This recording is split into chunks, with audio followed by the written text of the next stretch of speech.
We are live with Jane Unchained. All right, I am doing the coronavirus confinement challenge. The Save movement came up with this as a way where even if we're isolated in our homes, we can show the world the obscene confinement that animals raised for food are kept in. So I tried to find, okay, this is a coffee table I have in my office, a little settee. You can see it's the size of my body. That's exactly how pigs are kept, in gestation crates, the size of their bodies, unable to turn around. And now the tables have been turned, and this would be like the human being coming up while the pig is trapped in the gestation crate, except now it's the human trapped in the gestation crate with the animals walking around.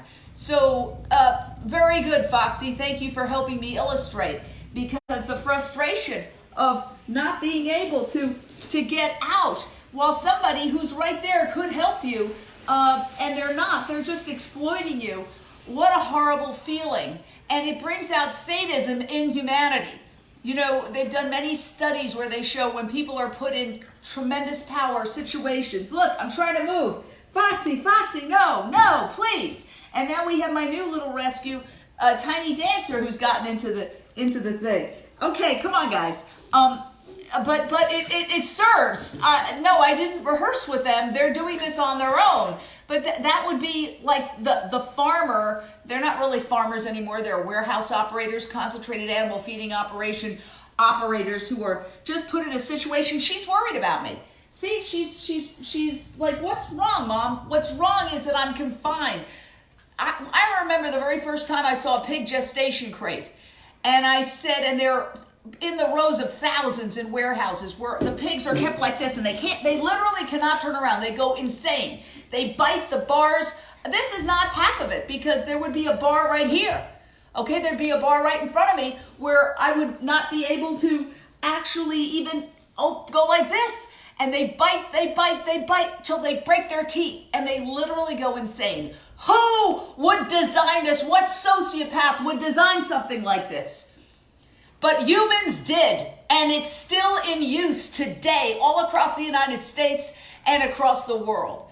Sick, sociopathic behavior. And people who eat bacon are co-conspirators. People who eat deli slices are co-conspirators. So you may be a nice person, but if you're eating bacon, you're not a kind person once you know how it's made. Once you know how it's made, you have a choice to say, do I want to support big gestation crates or don't I? And if the answer is, I think this is morally reprehensible, then don't eat bacon. It's that simple. Your choices make the difference between life and death for animals. If you are eating animals, you are killing animals, and because of the way they were raised and they're tortured, you're torturing animals. You're torturing animals. As Ingrid Newkirk said, it's easy to see the horrors of the past and say, how could we have enslaved other humans? How could we have exterminated other humans? How could we deprive women of all their rights and call them chattel? It's a lot harder to look at the horrors when they're happening now and they're accepted. And that is what is happening today with animals in our industrialized torture system. And why are we doing the coronavirus confinement challenge now? And by the way, I am challenging 3 friends, Simone Reyes, that snarky vegan girl, Donna Dennison, and the third one I think is Sarah Segal, to do the challenge. You can do it on Jane Unchained. We are working with the Save movement to get these challenges out there. Hundreds of people are doing this around the world right now from their homes as they isolate. If you think you're in isolation, if you're feeling sorry for yourself because you're in confinement, you don't know the definition of confinement till you've really confined yourself in what is essentially a pig gestation crate right now. It's morally reprehensible. It is evil.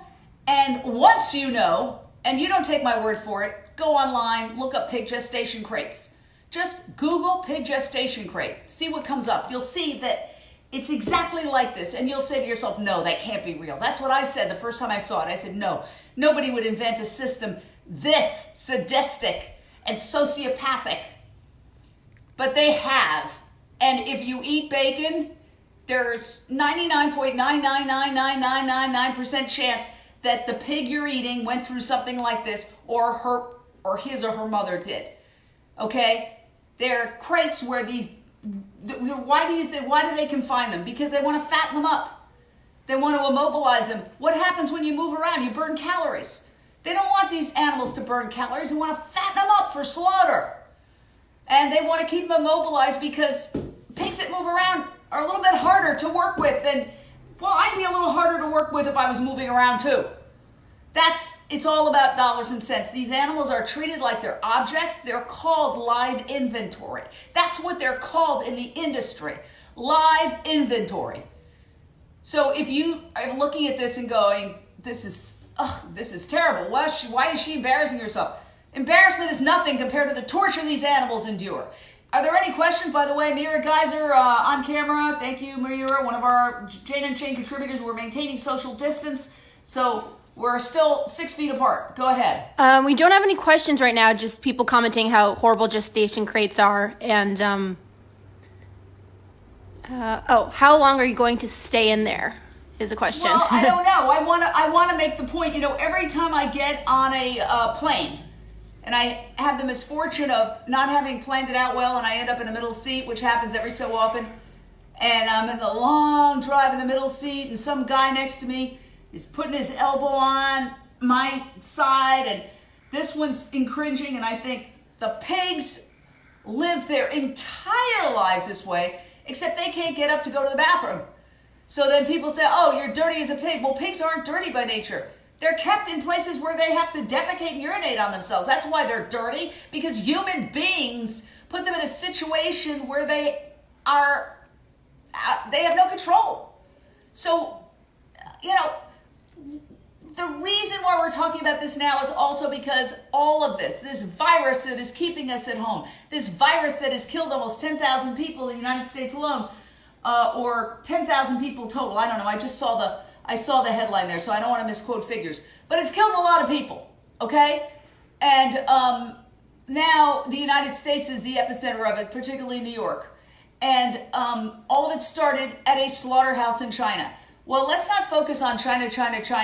There are live slaughterhouses all over the United States. And people are making this big distinction between a live market that sells wild animals and another type of live market. There are more than 80 live slaughterhouses in New York City alone. Okay, and they slaughter sheep and lamb and chickens and cows and pigs, but they also slaughter rabbits, hares, frogs, turtles, okay? And we don't know whether those animals are wild or not, and does it even really matter? Remember, mad cow disease was another terrible plague, and so was avian flu that's still existing today, and also swine flu, which is still decimating pig herds in China as we speak. Okay, so pigs aren't wild animals, chickens aren't wild animals, and pigs aren't wild animals, and cows aren't wild animals. And so it doesn't have to be a wild animal. It doesn't have to be a live market to start a virus. Every slaughterhouse has certain things: urine, blood, feces, eyeballs, bones, snouts, tails, all of that. It's a disgusting, disgusting cesspool of violence. And if you are a peaceful person, then don't be participating in it, or don't call yourself a peaceful person because it's violent. You would undoubtedly be very, very, very hard pressed to inflict. So we hire poor people who have no choice. It's still considered an essential business. Right now, there are slaughterhouses that are literally in a half an hour drive or less from here, where I'm standing because I go to them, where they are slaughtering animals now. It's considered an essential business. And are these people able to maintain social distancing? No, we sent a car down, and somebody stayed in their car and observed people going to work just like they do every day. So they're risking their lives to go and kill for you so that you can say you're a peaceful, nonviolent person. You're not if you're buying the products that involve death and violence. I covered crime for years, you don't have to pull the trigger to be convicted of murder. If you are a conspirator in the killing, if you were involved in the murder, you're a murderer, whether you slit the throat or pull the trigger. It doesn't matter. You're still a murderer. You can be convicted of murder. So just because you're not doing the killing yourself and you're buying a little patty in a store doesn't mean the animal wasn't tortured and killed for you. So we are just asking people, please wake up. The reason we are all trapped in our homes, the reason everybody's losing their jobs is because of a virus that started in a slaughterhouse in China. Just like SARS started at a slaughterhouse in China. Now they call them a wet market because they also sell shellfish and fish, which are animals. Fish are animals too. And they sell wild animals and they sell vegetables. Well, you know what? A wet market without the dead animals and the tortured animals is called a farmer's market, a vegan farmer's market. We're not saying you have to shut down your markets. We're just saying stop torturing and killing animals in those markets. Okay, so, because I read a whole article in the LA Times of somebody saying, wet markets aren't the problem. Wet markets are great for the people of China. We're not saying that you can't go out and buy vegetables on the street. We're saying you can't torture animals for food that you don't need to eat. And that's the same holds true here in the United States or in Europe. You know, we are 7.8 billion human beings and we're killing 70 to 90 billion land animals, not including fish, every year. It's not sustainable. It's the most inefficient food source that there is. Animals eat at least 40 times what they produce as meat or dairy, which is the breast milk of a cow. And so it's madness. It's insane. And what's it going to take to wake people up? We animal activists have been working for decades to wake people up. And we've been laughed at. We've been ridiculed. We've been told to shut up. You be quiet. That's a direct quote. You be quiet. But now people are dying from it. And now we're not going to be quiet anymore. Not that we ever were, but we're not going to listen to that. We're not going to let you punish us for being right. We were right all along. And now nature is saying, you be quiet, people. You go to your room. You take a time out. You think about what you've done. Mother Nature is coming in and basically doing an intervention on us. We're a cruel, vile species in the way we treat animals. And look, my little dog is feeling bad for me because she's saying, Mommy, why are... Now, if I was a pig trapped, would the person standing in front of me, imprisoning me, give me any love or any kindness? No. All they do is torture day in and day out. Do you know that these pigs have their tails cut off?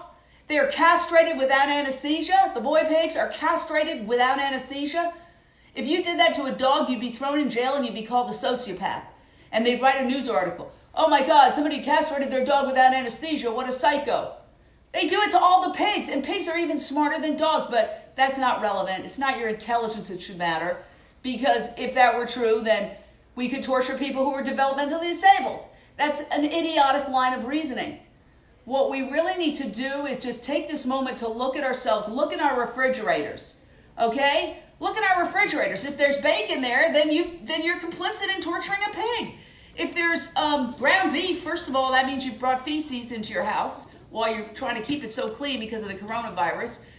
Consumer Reports in 2015 did a study of hundreds of pounds of ground beef and found 100% of them, 100% contained fecal bacteria, fecal matter. That means you could be cleaning your house, but when you bring that ground beef in, you're bringing in feces. And then you're eating it.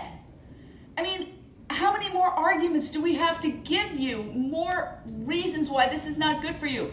1 out of every 4 people. They are talking about people literally dying minute after minute. The morgues are overflowing from coronavirus. Well, 1 out of every 4 people in the United States dies of a heart attack, and that's from eating animals. Because heart attack is generally caused by plaque blocking the blood flow to the heart. And plaque doesn't just come out of nowhere, it comes from cholesterol. Animals produce cholesterol. Humans who are animals, we are animals too, produce cholesterol. Plants do not produce cholesterol. Okay, you can go and look at vegan products, you will not find any. Beyond Meat burgers, 0 cholesterol. Okay, so it's killing us. It's a leading cause of climate change, animal agriculture is. You can go to climatehealers.org and look at the white paper that shows it is the leading cause of greenhouse gas emissions, something that the media doesn't cover. But Dr. Rao, who wrote the report, is willing to debate anyone, anytime, and it's being peer-reviewed, and it's going to be published in a scientific publication soon.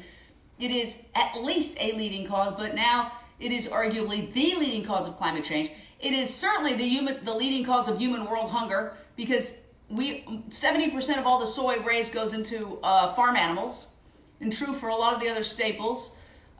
We could feed the 70% of soy that we're feeding to pigs and cows and feed it directly to starving children.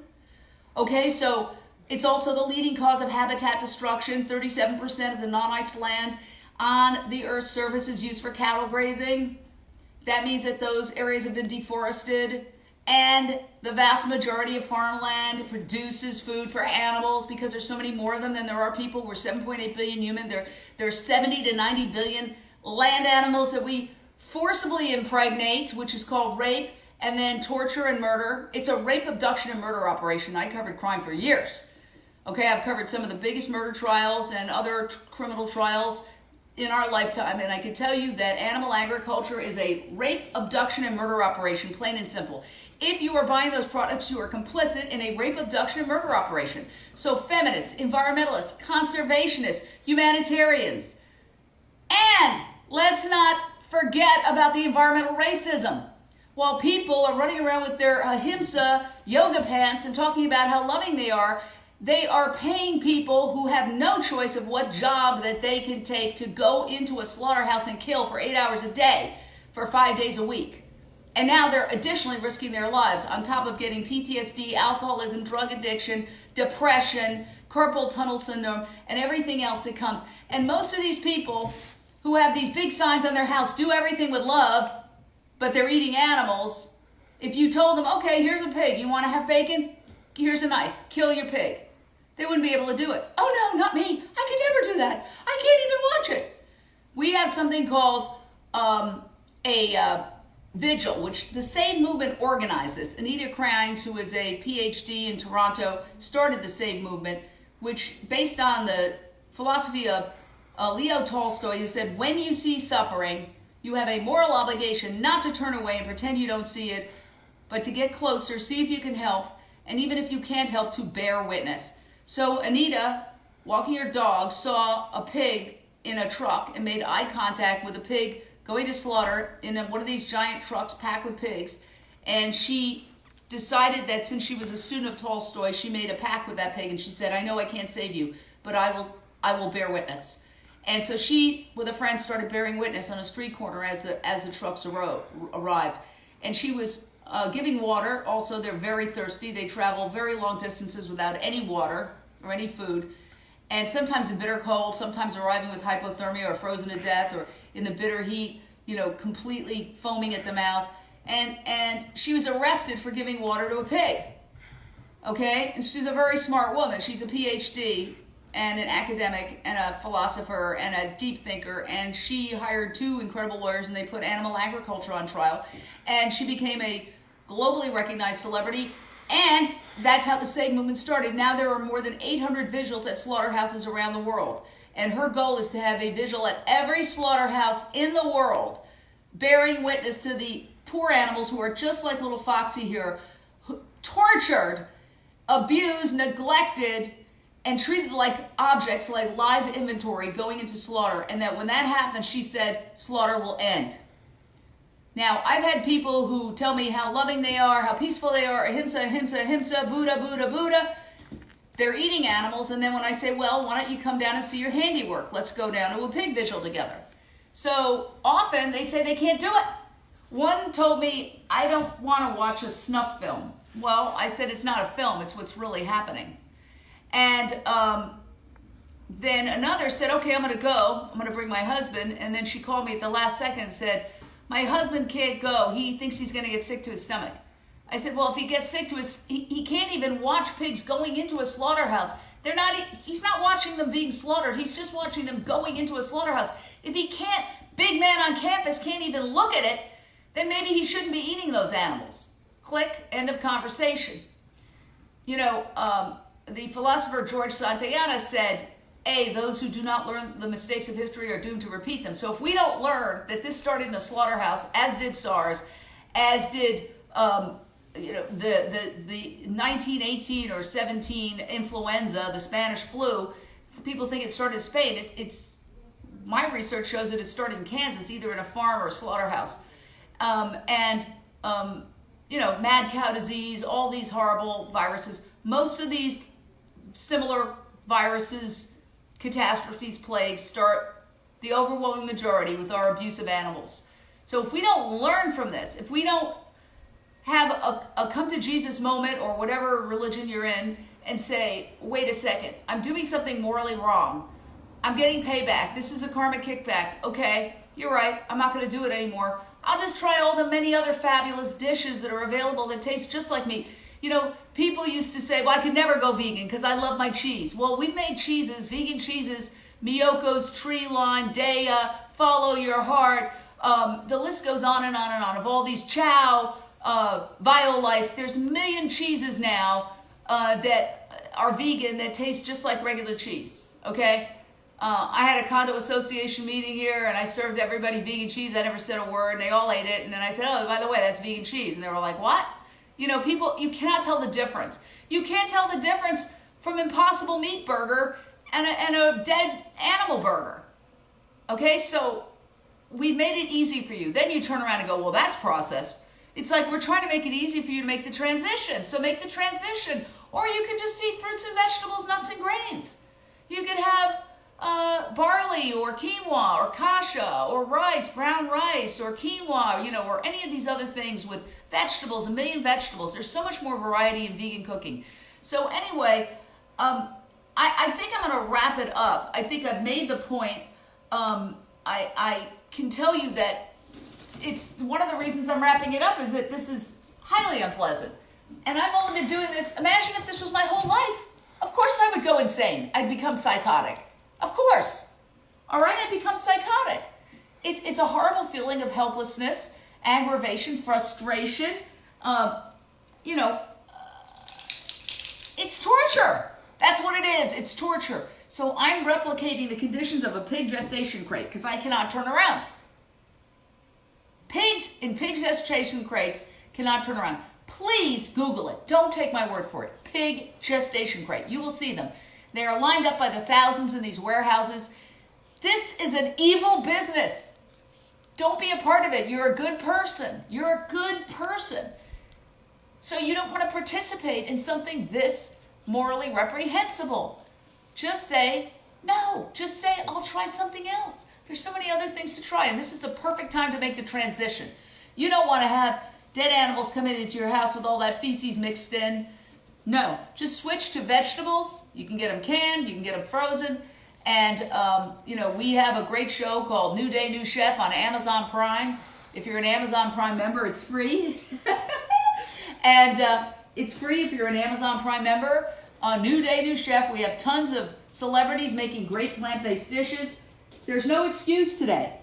Okay? And I challenge Donna Dennison, Simone Reyes, and Sarah Segal to take the coronavirus confinement challenge.